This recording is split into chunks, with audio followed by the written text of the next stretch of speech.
নমস্কার। আজকে আবারও বেরিয়ে পড়েছিলাম এক্সাম নিতে। এবারে কিন্তু সঙ্গে ছেলেকেও নিয়েছি ম্যাডামের রিকোয়েস্টে। উনি যেহেতু আগের বছর আমার স্কুলে এসেছিলেন এক্সামিনার হিসাবে, উনি তাই বারবার বলছিলেন ম্যাডাম আপনি দয়া করে বাবুটাকে নিয়ে আসবেন। তাই বেরিয়ে পড়েছিলাম এক্সাম নিতে। দেখো কীভাবে এক্সাম হয়।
এক্সাম শেষ করে চলে গেছিলাম লাঞ্চ করতে।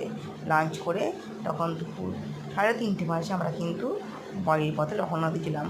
অবশ্যই কেমন লাগলো ভিডিওটা কমেন্ট করে জানাবেন।